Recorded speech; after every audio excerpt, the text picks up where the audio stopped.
오늘은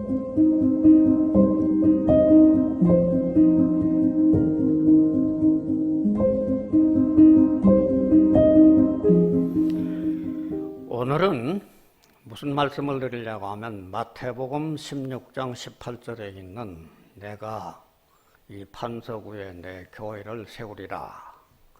예수님의 이 말씀에 근거해서 교회 복음이라고 하는 제목으로 말씀을 드리려고 합니다.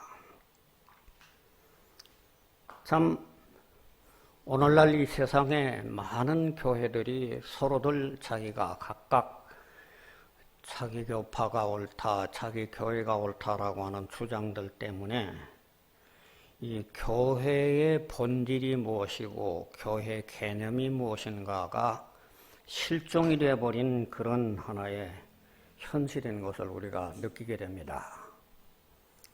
그래서 이 교회들마다 복잡한 의식은 있고 화려한 직제들은 난무를 하는데 이 교회가 교회다운 면모를 보이지 않는 안타까운 면모를 보면서 많은 분들이 교회에 실족하고 실망하는 경향들을 많이 보게 됩니다.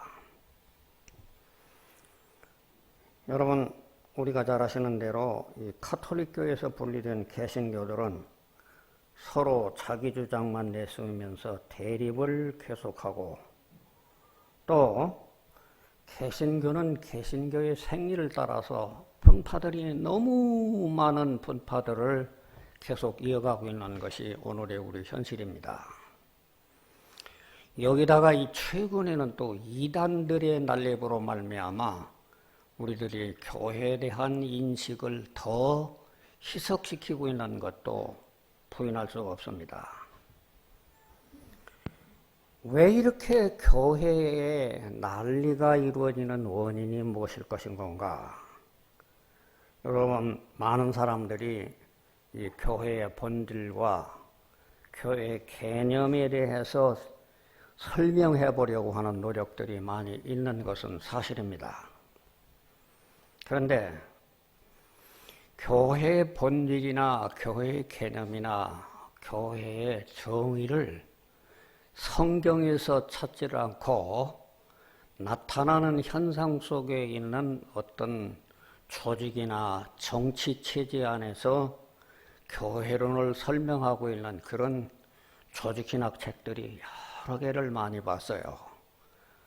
거명하지는 않겠습니다만 수많은 책들이 그 신학 박사를 하셨던 분들이 쓴 책들을 많이 보면 그 읽어봐도 어떤 교회론에 대한 석연한 개념이 확연하게 들어오지 않는 모습을 보게 됩니다. 여러분, 물어봅시다. 교회가 뭡니까? 제가 그렇게 물으면 여러분, 교회는 이겁니다. 한 두세 마디로 대답하실 자신이 있으십니까?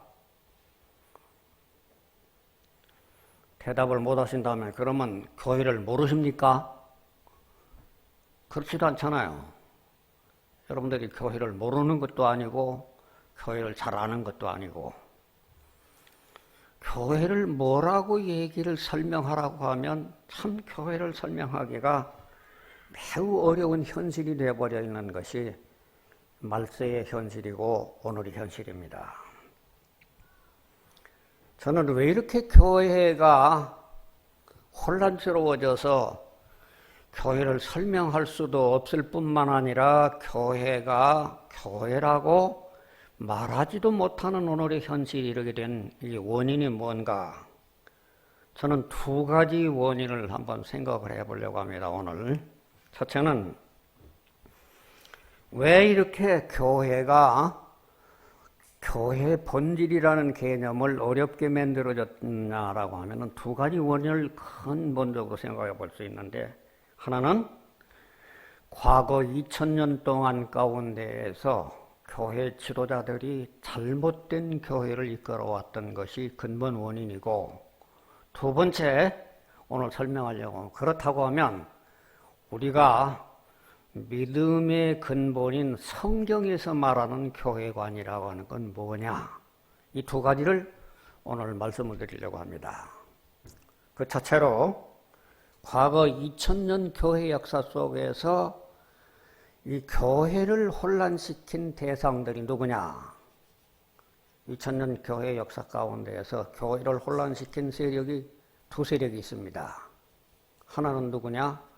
로마 카톨릭 교회고 하나는 개신교고, 두 가지가 오늘날 이 교회의 본질이라든지 교회의 개념이라고 하는 것을 희석시켜 놔버렸고, 교회라고 하는 개념을 파악할 수 없게 혼란을 시켜온 것이 과거 역사입니다.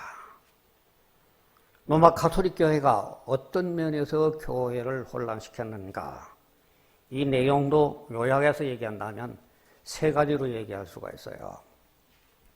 로마 가톨릭 교회가 교회관을 혼란시켰던 역사를 바라보면, 첫째, 전통을 성경과 동일시해 놓은 것이 로마 가톨릭 교회의 오류입니다.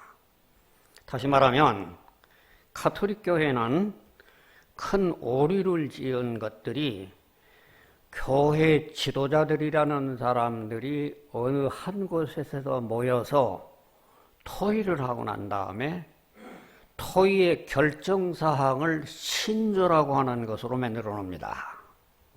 그 신조가 뭐냐고 하면 제일 최초에 만든 것이 AD 325년의 니케아 신조고, 그 다음에 381년의 콘스탄티노플 신조고, 451년의 칼케돈 신조이고, 그 다음에 750년에 만든 사도 신조라고 하는 겁니다. 지금 로마 가톨릭 교회는 5개의 신조를 1년에 번갈아 가면서 어느 때에는 니케아 신조를 암송을 하고, 어느 때에는 콘스탄티노플 신조를 하고, 어느 때는 칼케돈 신조, 사도 신조를 번갈아 하는데, 유일하게 개신교는 사도들이 제정하지 아니하고 가톨릭 교회가 제정해 놓은 것을 사도들의 신앙 고백이라고 하는 거짓말로 사도신경을 예배 때마다 암송을 하고 있습니다. 지금 교회 혼란은 어디서부터 시작이 됐느냐고 하면, 이렇게 전통이라고 하는 전통을 성경과 동일시해서 신조를 성경과 동일하게, 하나님이 계시로 준 말씀이 아닌 인간들이 제정해 놓은 신조를 성경과 동격시해 놓은 만들어 놓은 이 전통이 오늘날 2000년 교회를 혼탁하게 만들고 교회의 정의와 교회관을 혼란스럽게 만드는 결정적인 원인이, 한 요인이 되고 있다는 얘기입니다. 두 번째, 가톨릭 교회에서 교회관을 혼란시켰던 두 번째 요인은 철학을 성경인 양 도입시켜 놨다는 얘기입니다. 여러분, 인간의 철학으로 끝나지 아니하고 성경과 대치시켜 놓은 장본인들이 누구냐? 바로 로마 가톨릭 교회라는 얘기입니다. 이런 일을 최초로 시작한 사람이 누구냐 하면, 교부시대 때에 많은 사람들이 대신학자라고 존경에 맞지 않는 어거스티누스라고 하는 사람이 신플라톤 철학을 성경과 동격시해 놨습니다. 단적으로 얘기해서 성경에 거듭나야 하나님 나라 간다라고 하는 진리를 유아 세례 받으면 중생에서 천국 간다라고 하는 잘못된 진리를 기독교에 도입을 시켜놨습니다. 중세기 가톨릭 교회는 토마스 아퀴나스라고 하는 사람이 아리스토텔레스의 철학을 성경과 대치시켜서 로마 가톨릭 교회의 칠성사라고 하는 것을 만들어 놨습니다. 여러분 잘 아시겠습니다만 가톨릭 교회에서는 세례 받으면 구원받고, 견진성사 받으면 성령 받고, 그 다음에 미사 드리면 축복받고, 고해하면 사죄받고, 결혼에 복받고, 죽을 때 기름 바르면 하나님의 은혜를 받고, 서품 받는 이 7가지가 완전한 칠성사라고 하는 범위 안에서 이 조직 안에만 들어오면 어떤 사람도 구원받는다라고 하는 그런 잘못된 하나의 신학을 만들어 놓은 것이 가톨릭의 정체입니다. 그리고 현대신학이라고 하는 현대신학의 카를 바르트라고 하는 사람은 헤겔의 변증법 철학과 그리고는 킬케코르의 실존주의 철학을 합쳐서 하나의 말씀의 신학이라고 만들어 놓은 것이 오늘날 변증법적 신학이라고 하는 게 현대신학의 정체입니다. 요컨대 이 교회를 교회답게 깨닫지 못하는 결정적인 두 번째 이유는 인간의 철학을 철학으로 끝내지 아니하고 성경의 용어로 바꿔서 번안해 놓아서 이 성경을 철학적인 개념으로 혼탁시켜 놓은 이 가톨릭 교회 역사가 오늘날 이렇게 교회관을 혼탁시키게 만드는 하나의 결정적인 큰 원인 중에 하나가 됐다는 얘기입니다. 세 번째, 로마 가톨릭 교회는 전 세계 교회가 반대하는데도 불구하고 유일하게 동방정교회, 개신교회, 성공회 모든 교회가 반대하는데도 불구하고 교황은 예수 그리스도의 대리자라고 믿습니다. 예수 그리스도의 대리자인 교황은 절대 무오하고 그의 신앙 지도는 절대 흠이 있을 수 없다고 믿는 교황 무오서를 믿는 것이 가톨릭의 하나의 신앙입니다. 여러분, 제가 중세교회사라는 책을 2권이나 썼습니다마는 교황들의 역사를 바라보는데 지금 현 교황이 266대 교황이에요. 근데 교황들을 바라보면 정말 지저분하기 짝이 없는 여자를 한둘을 거느리는 문제가 아니고 사생아이를 한둘을 거느리는 문제가 아니고 온갖 죄악의 역사를 저질렀던 것이 중세 교황들의 역사였어요. 오늘 현재의 교황은 많이 개선이 된 점이 있지만은 중세 교황의 역사를 생각하면 우리는 도저히 교회 지도자라고 인정하기 어려울 정도의 난잡한 사람들이 교황이었던 겁니다. 이 같은 로마 가톨릭 교회가 전통을 성경과 동일시로 만들어놨다든지 철학을 성경으로 대치를 시켰다든지 교황 제도를 만들므로 말미암아 성경의 교회관이 아닌 사람들이 말하는 교회관으로 주눅이 되게 만들어서 오늘날 천주교에 가면은 성경 얘기가 전혀 없는 건 아닙니다. 성경이 있기는 있습니다만은 그 모든 해석의 귀결이 이런 인간들의 해석으로 귀결되어서 성경적인 개념으로 접근하기가 매우 어렵게 만들어져 버렸습니다. 이렇게 된 것이 오늘날 우리가 교회관을 이해하는 데 매우 어렵게 만들어진 하나의 과거 역사 속의 현실이라는 얘기입니다. 두 번째, 과거 역사 속에서 또 교회관을 어렵게 만든 두 번째 범주가 16세기 개혁주의 신학이라고 하는 신학입니다. 16세기 개혁주의 신학이라고 하는 건 종교개혁이 일어난 후에 칼빈주의 신학을 말하는데 이들 개혁주의자들의 핵심은 두 개의 언약을 얘기합니다. 하나는 아담과 맺은 언약, 두 번째는 아브라함과 맺은 언약. 그래서 아브라함이 믿음으로 하나님 앞에 구원받았기 까닭에 아브라함 때부터 시작된 믿음의 유산이 오늘날 예수 그리스도에게 성취됐기 까닭에 두 개의 언약으로 시작된 개혁신학을 핵심을 얘기한다면 구약 때 이미 교회가 있었다고 믿는 겁니다.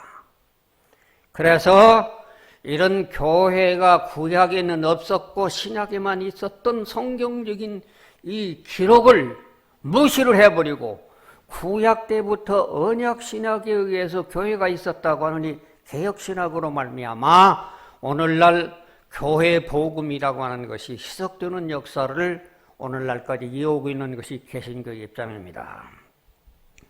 그렇다면 로마 가톨릭 교회와 개혁주의 신학이 신약 성서적인 교회를 복음을 무너뜨렸다 그런다면 이제 두 번째로 신약 성서적인 교회 복음을 우리가 접근을 해야 되겠는데 우리는 신약 성서적인 복음을 우리는 어떻게 알아야 될 건가? 여러분이 잘 아시는 대로 사복음서 가운데서 유일하게 교회라고 하는 말을 쓴 곳은 마태복음 16장 18절과 18장에 있는 두 번밖에 안 나옵니다. 사복음서 가운데서 교회라고 하는 말을 언급한 곳은 마태복음 16장 18절에 유명한 말씀 예수님께서 말씀하시기를 내가 이 반석 위에 내 교회를 세우리라. 영어로 얘기하면 And upon this rock I will build my church. I will build my church. 예수님께서는 앞으로 내가 세우실 것이라고 하는 미래 조동사를 쓰고 있습니다. 이 말씀 속에서 예수님의 말씀 이전에는 교회가 없었다는 얘기입니다. 앞으로 예수님이 언젠가 교회를 세우실 것이라고 예수님이 말씀하셨던 이 말씀 속에서 구약의 교회가 있었다고 하는 구약신학의 얘기는 잘못된 신학이라고 하는 게 결론이 나는 겁니다. 여러분, 예수님께서는 분명히 말씀하실 때까지는 교회가 없었어요. 사복음서 가운데에서 교회를 언급하는 것은 마태복음밖에 없어요. 그리고 요한복음 14장에 가서 예수님이 뭐라고 말씀하시냐 하면 내가 가는 것을 염려하지 말아라. 내가 거처에 놓으면 내가 다시 가서 너희들에게 보혜사 성령을 너희들에게 보내겠다고 하는 약속을 굳건하게 약속을 해주십니다. 복음서에 보면 마태복음 16장에는 내가 교회를 세우겠다고 하는 미래 동사로 말씀을 하시고 그 다음에 요한복음 14장에는 뭐라고 말씀하시냐고 하면 내가 가면 나 혼자만 가는 게 아니라 너희들에게 보혜사 성령을 보내주시겠다고 약속을 했어요. 그런데 그 약속들이 복음서 가운데에서 성취가 됐느냐? 이 복음서 가운데는 성취가 안 됐습니다. 이 성취가 언제 성취가 됐느냐고 하면 사도행전 2장에 나오는 오순절 성령 강림 때에 성령이 임재해 오심으로 말미암아 예수님이 말씀하셨던 교회가 비로소 예루살렘 교회, 안디옥 교회, 가이사랴 교회라고 하는 지역 이름과 함께 교회가 생기고 또 예수님께서 요한복음 14장에 말씀하셨던 보혜사 성령님께서 임재해 오셨을 때에 과거의 구약의 성령은 제사장이나 선지자나 왕이나 특수한 사람에게 오셨고 제한적으로 임재하셨다가 떠나가기도 했지만 요엘서의 예언대로 사도행전 2장 이후에 오신 성령님은 우리들에게 내재해 계시고 내주해 계시고 영원히 우리와 함께 계시면서 우리와 동행해 주시고 우리를 지켜주시는 성령님으로 신약시대가 시작이 됩니다. 이렇게 해서 오늘날 교회라고 하는 말이 헬라말 에클레시아라고 하는 말이 신약성경에 무려 112번이 쓰여집니다. 이제 몇 번이 쓰여졌냐면 마태복음서에 3번이 쓰여졌고 사도행전에 18번, 로마서에서 4번, 고린도전서에 20회, 고린도후서에 9회, 에베소에서 9회, 계시록에 20회, 에클레시아라고 하는 단어가 신약성경에 120회나 사용되면서 이 교회가 에클레시아라고 하는 것을 우리에게 깨우쳐줍니다. 에클레시아라고 하는 말은 에크, 불러냄을 받은 자라는 하나님께서 저 죄악 세상에서 우리를 불러냄을 받은 자라는 말이 에클레시아라고 하는 말의 뜻입니다. 그래서 우리는 단어적인 개념으로 얘기를 하면 에클레시아라고 하는 말로 교회 개념을 정립을 하면은 끝나버렸으면 좋겠는데 이게 그렇지가 않아요. 이 성경에 보면 신약 성경에 이상하게 에클레시아라고 하는 단어를 썼는데 교회 개념이 아닌 그런 용어들이 또 신약 성경에 섞여 있는 것을 보게 됩니다.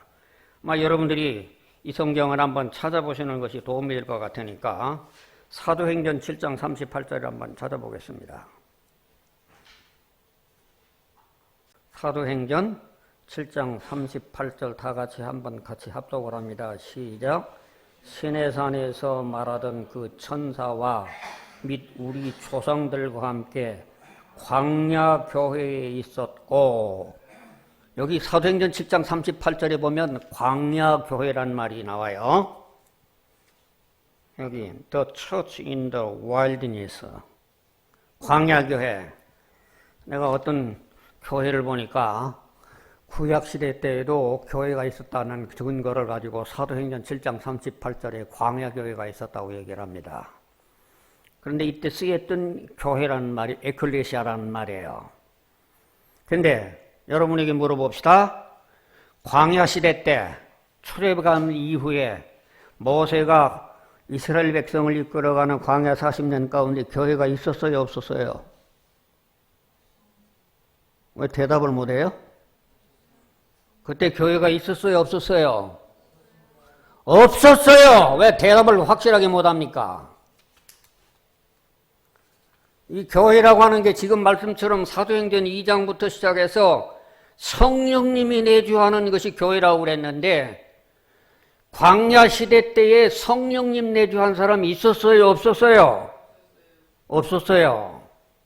더러 있는 사람도 있었겠지만 섞였겠지만은 광야의 교회 시대가 없었습니다. 그런데 왜 이 광야 교회라고 했는가? 이 말이 에클레시아라고 하는 말을 번역을 하다 보니까 교회라고 하는 말이 나온다는 얘기입니다. 그러면 이 말은 뭔 말인가? 이 말은 광야 회중이라고 하는 어셈블리라고 하는 말로 번역을 해야 옳은 말인데, 이 오역을 바로 유명한 성경들이, 잘못 번역한 성경들이 이런 번역을 해놓은 겁니다. 그뿐만 아니라 사도행전 19장 32절 또 한번 찾아봅시다.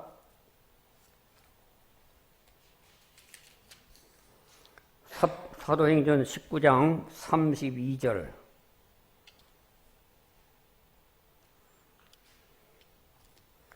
제가 읽습니다. 사람들이 외쳐 혹은 이 말을 혹은 저 말을 하니 모인 무리가 분란하여 태바지나 어찌하여 모였는지 알지 못하더라. 여기 모인 무리라고 하는 말이 나옵니다.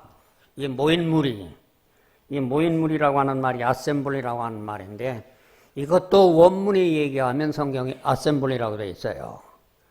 그 다음에 39절에도 보면, 사도행전 19장 39절에도 보면, 만일 그 외에 무엇을 원하거든 정식으로 민회에서 결단할지라. 민회라고 하는 말도 원문에 있는 얘기는 에클레시아라는 말인데, 이 민회라고 하는 말도 교회라는 말이 아닙니다. 제가 뭐를 이루려고 하냐면, 에클레시아라고 하는 말이 헬라어 말의 원문에 의하면 교회라고 하는 말의 뜻은 맞는데, 사도행전 곳곳에 세네 곳이나 많은 곳에 보면 에클레시아라고 하는 말은 썼지만 교회 개념이 아닌 구약의 개념을 쓰기가 다르게 에클레시아라고 하는 말만 가지고서 도저히 교회라고 하는 것을 결론 내리기에 불합리한 하나의 단어적인 의미가 여기 나타난다는 얘기입니다. 여러분, 교회 복음이 그렇게 간단하지가 않습니다. 그런데 이 에클레시아라고 하는 단어를 안 썼지만 성경에 보면 교회라고 하는 의미를 사용된 곳들이 많이 있습니다. 예를 들어서 제가 다 열거를 할 수가 없지만 로마서 15장 16절 12절에 보면 성령으로 변화되어서 그리스도를 따르는 무리들을 성도라고 합니다. 여러분, 우리가 성령으로 거듭나서 주님을 따르는 사람들을 성도라고 부르는데, 그 성도라고 부르는 그 말 자체가 교회라는 뜻이 담겨 있다는 얘기입니다.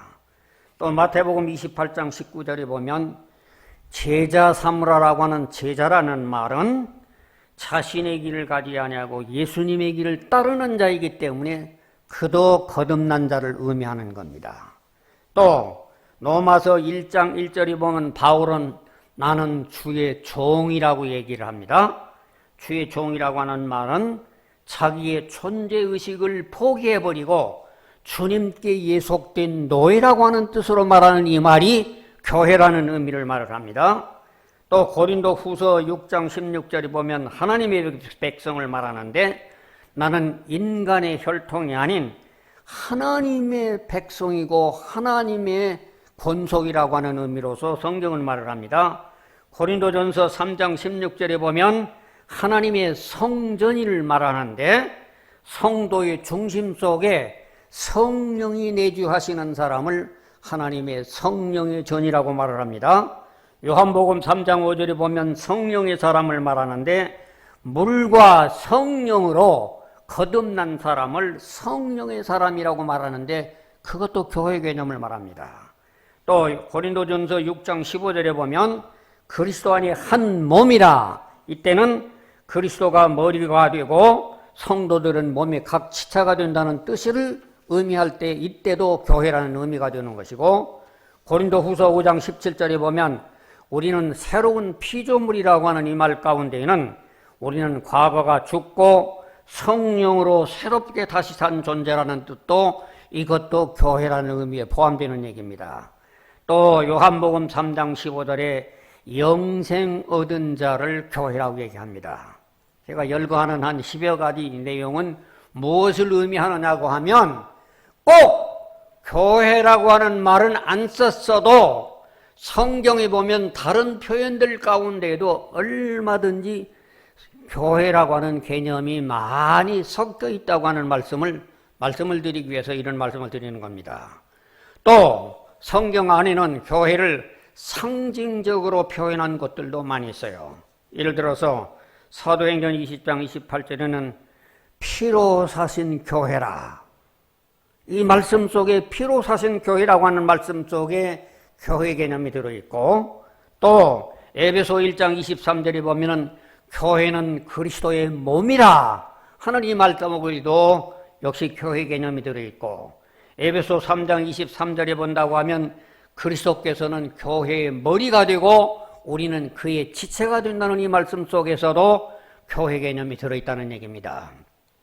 제가 뭘 이렇게 말씀을 드리려고 하냐면, 우리가 과거 2000년 교회 역사 가운데서 인간들이 그저 카톨릭이라든지 개신교가 온갖 교회 개념을 희석시켜 놓은 것을 성경을 가지고서 이 개념을 접근하려고 보니까 성경에 있는 개념이 너무 많은 것들이 섞여 있어서 요겁니다 라고 교회를 정의내기가 매우 어려운 난점에 있기 까닭에 과거의 종교개혁자들이라고 하는 사람들은 어떻게 얘기했느냐, 너무 어려워요. 여러분, 제가 열려고 했지만 수많은 열거를 거듭했지만 이 많은 모든 말을 가지고도 교회라고 하는 개념을 뚜렷하게 몇 마디를 가지고 설명할 수가 없어요. 그러기 까닭에 과거에 종교개혁자였던 루터라든지 칼빈이라고 하는 사람은 교회 정의를 내기를 이렇게 내렸어요. 보이는 교회, 비지블 처치, 보이지 않는 교회, 인비지블 처치. 그런데 이게 교회 개념이 굉장히 원숙한 개념이라고 나타난 것 같은데 비지블 처치, 보이는 교회도 교회라고 인정을 한다는 얘기입니다. 여러분, 보이는 교회가 뭐냐면 로마 카톨릭 교회가 건물이 카톨릭 성당이라고 하는 건물이 교회고 사람들 많이 모인 인원들이 교회고 거기에 조직들이 교회라고 하는 보이는 교회를 교회라고 인정했던 카톨릭의 개념이나 개혁자들의 개념이나 유사한 개념이 되어버려서 오히려 개혁자들이 말했던 교회 정의도 우리들에게 성경적인 개념으로 이해하기가 한계가 있게 되어버렸다는 얘기입니다.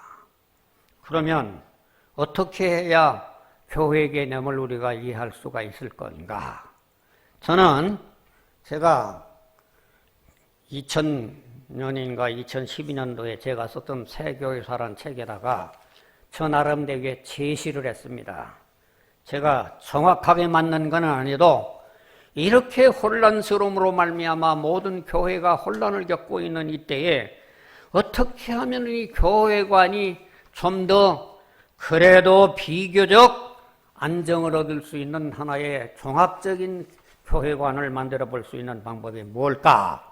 그런 고심을 하던 끝에 제가 3가지 개념을 정의를 내렸고 제시를 내려보면서 이렇게 하면 이것이 아마도 교회 개념에 접근될 수 있지 않는가 하는 제시를 했는데, 저체가 뭐냐면 새 생명체가 교회다.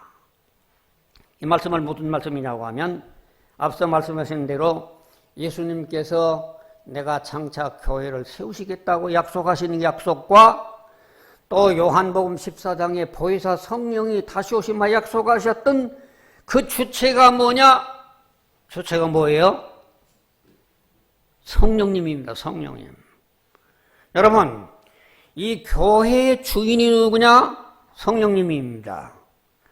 이 교회를 이끌어 가시는 역동자가 누구시냐? 성령님이십니다.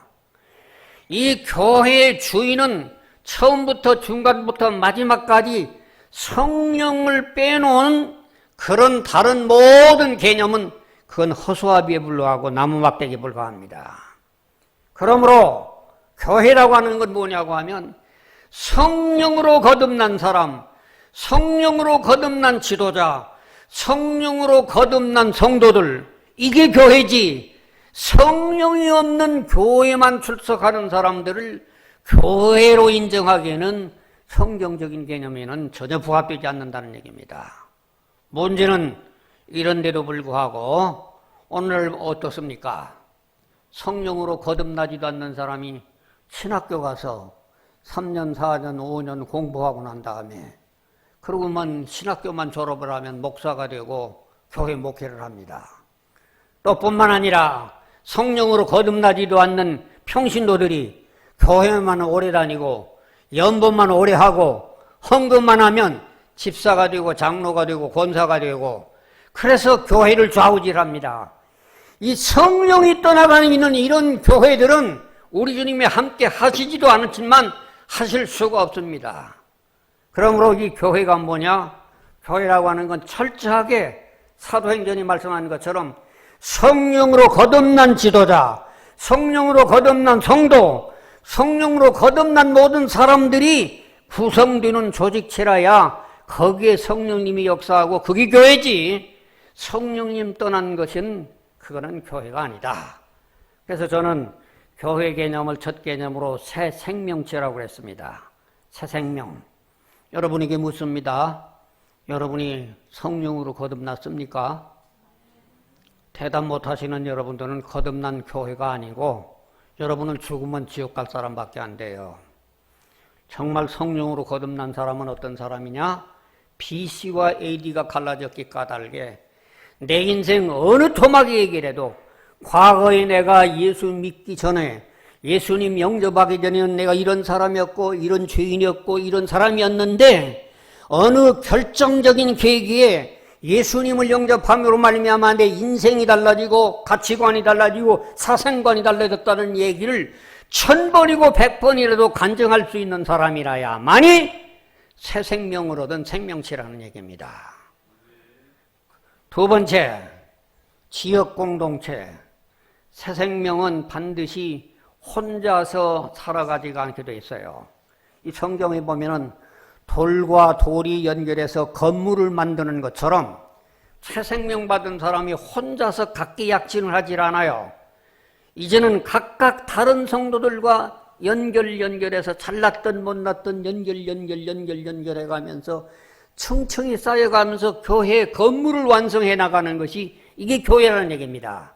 그렇기 때문에 지역 공동체라고 하는 말은 무슨 말이냐고 하면 거듭난 성도들이 같이 돌을 맞아야 되는데 거듭나지 않는 성도들이 돌을 맞춰봐야 맞춰지지가 않습니다.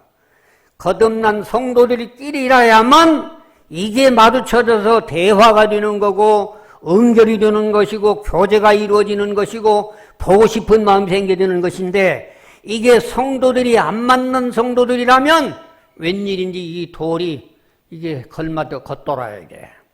그렇기 때문에 지역 공동체라고 하는 말은 새 생명 가진 사람들이 같은 조직이 예수님을 머리로서 한 건물을 형성해 나가는 조직체적인 개념이 이게 지역 공동체라고 하는 개념입니다. 마지막으로 하나 더 말씀드리는 것은 우리는 신약교회 성도들로서 특징을 가지고 있습니다. 특징이 뭐냐 하면 예수님이 부활의 첫 열매였습니다. 그리고 가장 먼저 부활에 동참할 사람은 구약 성도가 아니라 신약 성도들입니다. 신약 성도들이 먼저 부활에 동참하고 영광에 한 다음에 그 다음에 구약의 성도들이 부활에 동참을 합니다. 그렇기 때문에 오늘 우리 신약 성도들은 남달리 구약의 성도들보다 특권을 가지고 있는 성도들인데 이렇게 신약 성도들과 구약의 성도들이 장차 언어가 다르고 관습이 다르고 우리 국적이 다르지만 우주연합체로 만나서 영원한 천국을 만들 수 있는 영원한 천국을 믿는 것이 우주연합체. 그래서 제가 제시하는 교회 개념은 새 생명체, 지역 공동체, 우주연합체 이 세 가지를 제시를 했는데 아마 여러분들이 동의를 하시면 좋고 다른 더 좋은 의견이 있으셔서 또 다른 의견을 제시해 주셔도 좋습니다. 저는 충분히 다른 의견을 받을 마음의 자세가 되어 있습니다. 그래서 오늘 우리는 지금 이렇게 희석되어가는 이런 교회에 어떻게 하면 우리가 다시 한번 교회를 회복할 것인 건가? 다시금 성경으로 돌아가 보니까 성경에서 너무 많은 말들이 있기 때문에 곤란한 것을 저는 여러분 앞에 이렇게 제시를 합니다. 절대로 거듭나지 않는 사람을 교회라고 부를 수가 없다. 거듭난 새 생명체라야만이 교회라고 하는 기본이 형성되는 것이고 그 새 생명체들이 똑같은 새 생명체로 거듭난 사람이라야만이 공동체가 이루어지는 것이고 같은 뜻을 만들어가는 건데 뜻이 다른 사람이 벽돌을 쌓아보려고 하고 집을 만들어 보려고 해도 이렇게 만나지지가 않습니다. 뜻이 같은 사람이라야 만나되는데 이렇게 완성된 건물이 벽돌이 점점 쌓여져 가다 보면 드디어 큰 건물이 완성되어 가고 마지막 주님께서 부활하실 때 영광의 전 우주적인 연합체로 만날 날이 우리에게 있을 것을 소망을 삼고 열심히 우리는 신앙생활하면서 내가 받은 은혜를 다른 형제들과 자매들과 나누면서 살아생전에 그리스도의 장성한 분량까지 성장하도록 우리의 신앙의 목표를 내세우고 진착시켜 나가야 할 것입니다. 여러분에게 오늘의 이 교회 복음이 잘 깨달아져서 여러분 신앙생활에 큰 도움이 되시기를 바랍니다. 주님 감사합니다. 오늘도 우리에게 은혜를 베풀어 주셔서 귀한 시간 특별한 만남을 우리에게 허락해 주시고 주님 말씀에 근거한 교회 복음을 깨우쳐 주시니 감사합니다. 오늘 이 종이 전해드렸던 이 교회 복음의 말씀이 잘 박힌 모처럼 잘 깨달아져서 우리의 살아생전에 귀한 힘이 되고 능력이 되고 권세 있는 말씀으로 활용될 수 있게 축복해 주시옵소서. 감사드리며 예수님의 이름으로 기도드리옵나이다. 아멘.